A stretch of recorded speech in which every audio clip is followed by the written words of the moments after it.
What's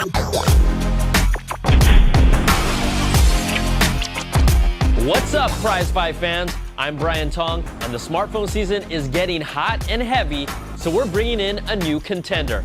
It's a Prizefight punch-out between the HTC One and Apple's iPhone 5. Our judges for this fight are senior editor Jessica, the People's Dole Court, senior editor Brian, Boom Shakalaka Bennett, and myself, Can't Go Wrong Tong.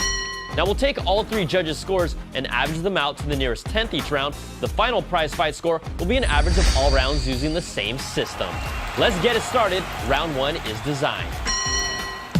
The HTC One is a really unique piece of beauty with its contoured aluminum body, polished metal edges, and the highest build quality on an Android phone we've ever seen. And let's not forget about its 4.7-inch screen with super sharp 468 pixels per inch. Now, Apple's iPhone 5 design was one of their best ever, but it's not the best anymore. It still looks great, but the industry copycats have made this design stale, and its 4-inch Retina display looks like a shrimp with its pedestrian 326 pixels per inch that's still thinner and lighter than the HTC One. You might call it the one that took down the iPhone, and HTC does it with a perfect 5, and the iPhone 5 gets a 4. Next round is user interface and controls. HTC brings their next generation of its Sense UI that runs on top of Android Jelly Bean, and it's a clean and easy to operate experience for an Android device. Now, a new feature is the Blink feed that shows you all your social media updates, and if you like it, it's nice, but if you don't, there's no way to hide it or get rid of it, and it lives as one of your main home panels. Now, you'll still get all of Android's customizations for creating folders and widgets, and the notifications pull-down is still right where you expect it. Now, Apple's iOS is still the easiest OS hands down, and there's no surprises here. It's intuitive enough for kids and adults. You can create your own folders, but there's little to no customization. It's ease of use versus customization, but really it comes down to what you want, and we don't all agree here, and the iPhone takes round two with the 4.7, and the HTC One gets a 4.3. So after averaging 2 rounds, the HTC One leads. Next round is features. I don't think we really have a list long enough for everything the HTC One brings, but guess what? I'll try. Now, it starts with its blazing quad-core 1.7 gigahertz processor. Its power button doubles as an IR blaster to use your phone as a TV remote. HTC brings what they call boom sound with dual frontal stereo speakers that sound better than anything I've heard on a phone so far.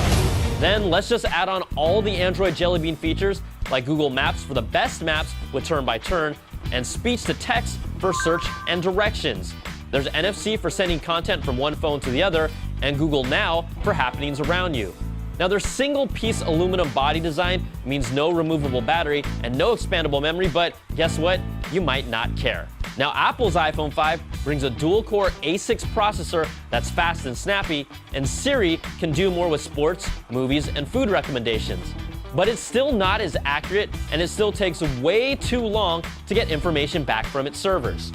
Apple Maps is more than a step behind Google Maps right now, and Passbook still remains rarely used, and the phone doesn't have any kind of built-in NFC. Can you guys guess who takes this round? It's the HTC One with another perfect 5, and the iPhone gets a 4.3. Next round is web browsing and multimedia. The HTC One comes preloaded with Chrome and the default browser with Flash support. Now, we'll take Chrome as one of the best mobile browsers with incognito mode, synced bookmarks, and a sweet tabbed interface. Apple brings Safari, which is also an excellent mobile browser, but you can install Chrome and others on the iPhone as well.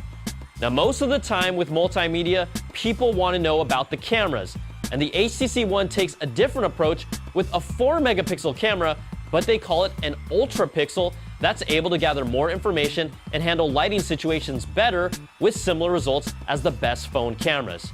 Now, we know megapixels don't really matter, and the iPhone's 8-megapixel camera has been one of the best. So here's the breakdown.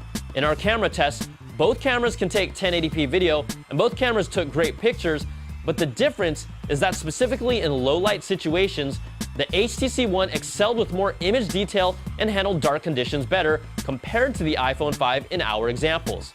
But then, in normal daylight situations, the iPhone had an advantage with slightly sharper and more saturated images compared to the HTC One that still took great pictures, but they were a little duller, with color temperature pretty much being the same for both.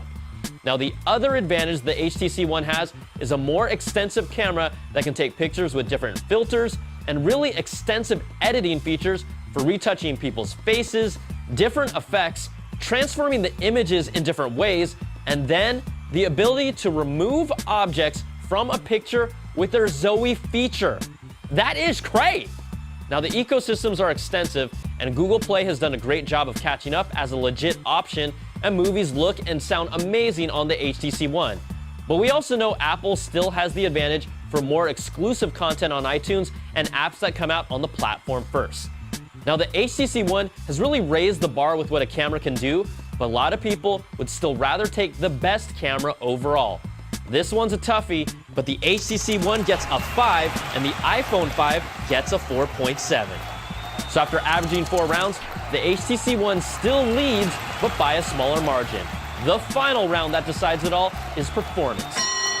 Both phones are snappy performers, and we always tell you the same disclaimer that your call quality will vary on your carrier and location, but from our testing, both phones sounded great. Now, battery life is going to be different for everyone, but the HTC One has a power saver mode that's handy to turn off functions to save you juice over time. Now, in our battery video drain test, both phones were close to 10 hours of juice, and that's pretty much a push.